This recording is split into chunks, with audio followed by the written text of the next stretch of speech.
என்னுடைய புரட்சிகர வணக்கம். என் தம்பி ஆகாஷ் அவர்களுக்கு கண்ணீர் வணக்கம்.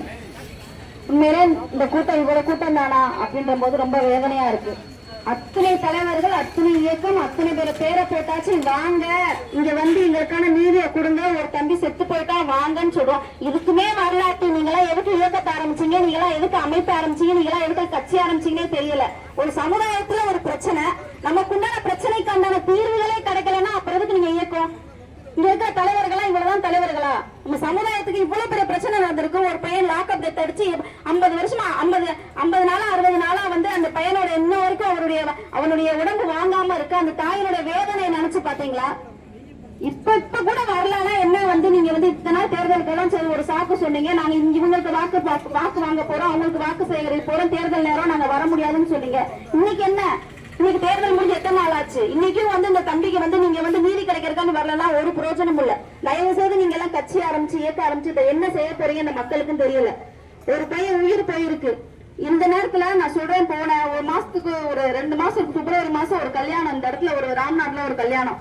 அப்ப வந்து எனக்கு வந்து கல்யாணத்துல அழைப்பு தெரிவிச்சிருந்தாங்க, அக்கா நீங்க வரணும். என்னால வர முடியாத சூழ்நிலை. தென்காசியில அதே நம்ம தேவேந்திர குல வேளாளர் சமூகத்து கல்யாணம், அங்க போயிருந்தேன். அங்க நீங்க வர முடியல, வாகன பிரச்சனையாயிருச்சு. அப்ப அந்த தம்பி ஆகாஷ் தம்பி என்னை கேட்டிருக்கு, அக்கா எப்போ வருவாங்க, அக்காவோட நான் புகைப்படம் அக்காட பேசணும். உண்மையில இந்த இடத்துல இந்த மாதிரி ஒரு சூழல நான் தம்பியை நான் நினைச்சு பார்ப்பேன், வந்து பேசுவேன்னு நினைக்கல. அன்னைக்கே வந்து நான் பார்த்திருக்கணுமே எனக்கு இப்ப தோணுது. உண்மையில வேதனைக்குரிய விஷயமா இருக்கு. காவல்துறை திருப்பி வந்து நம்மளுடைய பிரச்சனை, நம்ம தியாகி இமானுவேல் சேகனாரம் ஐயா காலத்துல இருந்து இன்ன வரைக்கும் ஒரு 60 வருஷமா இந்த பிரச்சனை நடந்துகிட்டே தான் இருக்கு. நம்ம உரிமையை கேட்டா அடிக்கிறாங்க, உரிமையை கேட்டா இப்படித்தான். நம்ம வந்து எல்லா பிரச்சனைகளுக்கும் நமக்கு அடக்குமுறை ஒடுக்குமுறை. நம்மளுடைய இளைஞர்கள் எல்லாம் சரியாயிட்டாங்க, இனிமே நமக்கு எழுத்து கேள்வி கேட்போம் நம்ம அப்படின்றது ஒரு சூழ்நிலை வந்துட்டாங்க. நம்ம அண்ணன்மார்கள் நீங்க தான் கொஞ்சம் யோசிக்கணும். இனிமையாச்சும் நம்ம வந்து தயவு செய்து நம்மளுடைய பிரச்சனைகள், நம்மளுடைய இனத்துக்கான பிரச்சனைகளா, தயவு செய்து நம்ம சமுதாயத்துக்கான பிரச்சனைகளா நம்ம நின்று பேசணும்.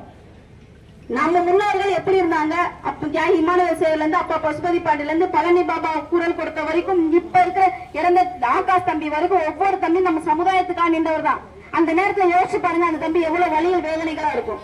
ஒரு நிமிஷம் சொல்லி அந்த பையனை சொல்லி நீங்க அவங்க பெற்றோர்கிட்ட சொல்லி அவன் தப்பே செஞ்சிருந்தாலும் நாங்க திருப்பி அதான் சொல்றோம், எங்க சமுதாயத்துல எங்க தம்பி தப்பு செஞ்சா அதுக்குண்டான தண்டனையை நாங்களே வாங்கி கொடுப்போம். அதுக்கு அத்தனை தலைவர்கள் இருக்கும். கண்டிப்பா காவல்துறையை நாங்களே ஒப்படைக்கிறோம். மதுபானம் அரைஞ்சானா இல்ல வந்து புகைப்பிடிச்சானா இல்ல வேற ஏதாச்சும் பிரச்சனை பண்ணானா நாங்களே கொண்டு வந்து சேர்ப்போம். ஆனா நீங்க லாக்அப் டெத் எந்த அளவுக்கு பண்ற அளவுக்கு இவ்வளவு தைரியம் வந்து காவல்துறைக்கு வருதுன்னா அப்ப அரசு உங்க கையில, அதிகாரம் உங்க கையில இருக்குன்னு இவ்வளவு செய்றீங்களா?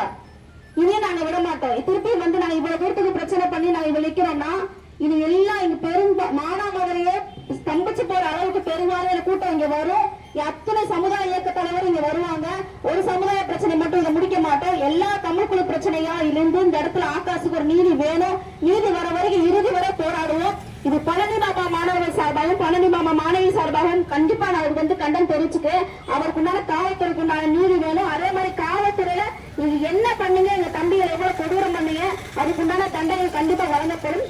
கைது செய்யப்படும். கைது செய்ய வரை நாங்க ஓய மாட்டோம். அதுவரை எங்க தேவேந்திர குல வேளாளர் சமூகம் மட்டுமல்ல அத்தனை தமிழ் குடி சொந்தங்களும் ஒன்று சேருவோம், ஒன்று படுவோம், ஆகாசின் படுகொலைக்கு வென்று முடிப்போம். நன்றி.